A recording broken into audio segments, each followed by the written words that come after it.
Hello YouTube. So I hadn't planned on making this video, but I haven't had time to make the video I wanted to make, so I thought I'd pop in with a shorter video as sort of a prelude to the video I'm planning on making. So this video is going to be about a question that I'm often asked, and it does lead into the next video that I'm making, which is going to be about whether or not goth can be considered a lifestyle, or should be. So for this video, I'm going to quickly tackle the question that I get often from my non-goth friends, which is, why are you obsessed or fascinated with the macabre?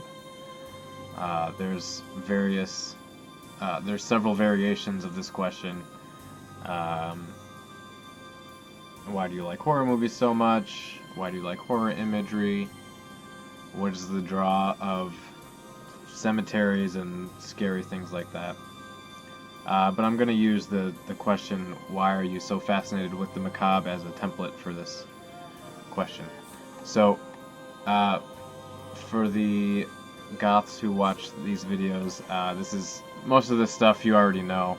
However, I'm hoping that if any non-goth viewers see this, that I can answer some questions they've had.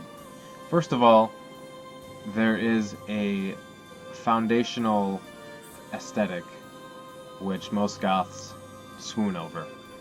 That being not necessarily the macabre, but the dark, mysterious, and spooky.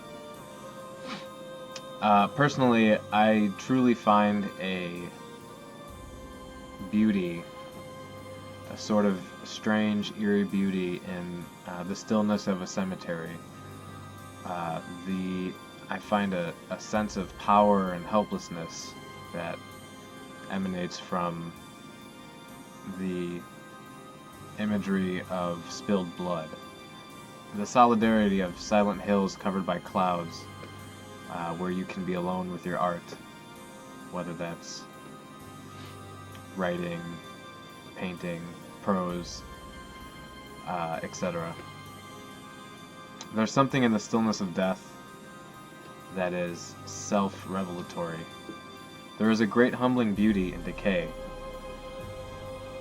The image of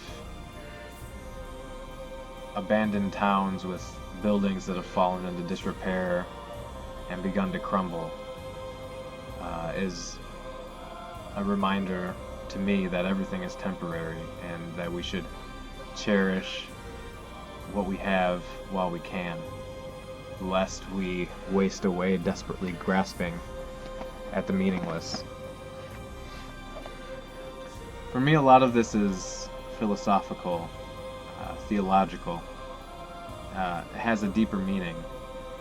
The experience of the human condition. I find myself frustrated with American society and ideology that would rather ignore that which doesn't fit into a shiny, happy template, and a very shallow view of life. For many goths, death is a part of life, and accepting our fate and not fearing it allows us to live more fulfilling lives, more meaningful and joyful lives. As the Order of the Good Death says, that means committing to staring down your death fears, whether it be your own death, the death of those you love, the pain of dying, the afterlife, grief, corpses, bodily decomposition, or all of the above. Accepting that death is natural, but the death, anxiety, and terror of modern culture is not. A goth's embrace of the sinister can be a form of acceptance, a way of dealing with the brutal reality that the world is often harsh and unjust. Goths can at times feel anger, which is rooted in personal injustice that we've experienced and directed at a widespread social injustice and inhumanity that we observe. A lot of our literature, art, and music can be considered disturbed or disturbing, but I want to stress that the vast majority of Goths are very gentle, very kind, and very caring individuals. There's something about the darkness that is magnificent at ripping away our pretenses and our securities to reveal our truer natures. Now, as for the macabre itself, things that are scary, violent, graphic. For me, many things like an appreciation for horror come purely from personal taste. To some extent, I enjoy being scared just for the thrill, but there is a deeper level to it. The reminder of death, the viewing of ultraviolet acts, can remind me of the edge humanity walks that through a certain set of circumstances, we all have the capacity to become the monsters that we fear. The struggle, the portrayal of the struggle of our internal morality is also incredibly interesting to me. So there is the philosophical aspect to it. There's also just the aspect of artistic merit. I think many Goths find these things of interest and merit and beauty simply because of personal taste, and nothing more than that. Just as a jock would enjoy a game of football and a nerd would derives pleasure from reading comics.